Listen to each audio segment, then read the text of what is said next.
ഇന്നത്തെ ഏറ്റവും പുതിയ വീഡിയോയിലേക്ക് ഇവർക്കും സ്വാഗതം. വലിയ ഹൈപ്പർ പ്രൊമോഷൻസ് ഒന്നും തന്നെ ഇല്ലാതെ തിയേറ്ററുകളിലേക്ക് എത്തി നമ്മുടെ പ്രേക്ഷകർ തിയേറ്ററുകളിലെ ഞെട്ടിച്ച സിനിമയാണല്ലോ തുടരുമെന്ന സിനിമ.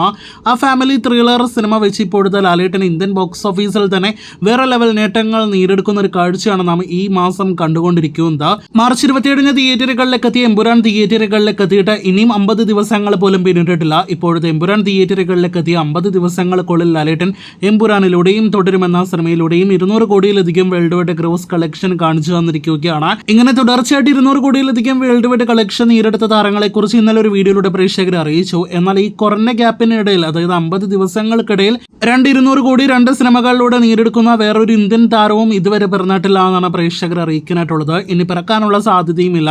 കാരണം ഇന്ത്യയിലെ മറ്റ് വലിയ താരങ്ങളൊന്നും തന്നെ തുടർച്ചയായിട്ട് 50 ദിവസങ്ങൾക്കിടയിൽ ഒന്നും തന്നെ 2 സിനിമകൾ ഗ്യാപ്പിൽ ഇറക്കാൻ സാധ്യതയില്ല. പല താരങ്ങളും ഒരു വർഷം ഒരു സിനിമ വെച്ചൊക്കെയാണ് റിലീസ് ചെയ്യുന്നത്. അപ്പോൾ ലാലേട്ടന്റെ പേരിൽ ഈ റെക്കോർഡ് ഇനിയെന്നും നിലനിൽക്കുമെന്ന കാര്യത്തിൽ സംശയം വേണ്ട. ഇതിനിടയിൽ ഇന്ത്യൻ ബോക്സ് ഓഫീസിന്റെ നെറുകയിലുള്ള മറ്റൊരു വമ്പൻ റെക്കോർഡിലേക്ക് വരികയാണെങ്കിൽ, ഈ വർഷം ഇതുവരെ തിയേറ്ററുകളിലേക്ക് എത്തി ഇന്ത്യൻ സിനിമകളിൽ 5 സിനിമകൾ മാത്രമേ 200 കോടിയിലധികം വേൾഡ് വൈഡ് ഗ്രോസ് കളക്ഷൻ പിന്നിട്ടിട്ടുള്ളൂ. അതിൽ 2 സിനിമകളും നമ്മുടെ മലയാളത്തിന്റെ സിനിമകളാണ്, ലാലേട്ടന്റെ സിനിമകളാണ്.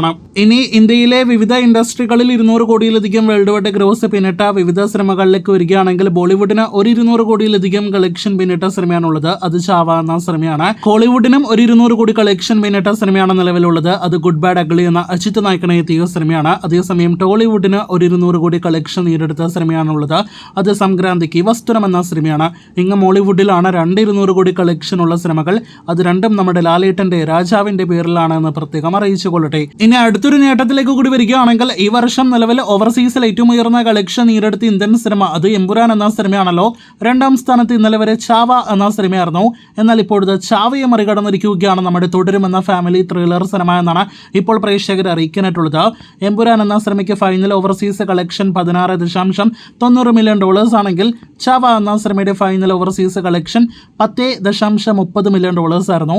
ഇപ്പോഴത്തെ തുടരും എന്ന സിനിമ $10.50 മില്യൺ കുതിക്കുന്നു എന്നാണ് ഈ വീഡിയോയിലൂടെ അറിയിക്കാനായിട്ടുള്ളത്. അപ്പോൾ എങ്ങനെ നോക്കിയാലും എവിടെയും ലാലേട്ടൻ ആധിപത്യമാണ് നാം കാണുന്നത്. ഈ ഗുഹയിലും മാളത്തിലെല്ലാം തന്നെ ഒളിച്ചിരിക്കുന്ന ലാലേട്ടൻ വിമർശകർ ഇതെല്ലാം തന്നെ കേട്ട് എങ്ങനെ സഹിക്കുമെന്നാണ് നമ്മുടെ ചോദ്യം. കാത്തിരിക്കൂ കൂടുതൽ ഇതുപോലുള്ള ലാലേട്ടൻ സിനിമകളുടെ വാർത്തകൾക്ക്.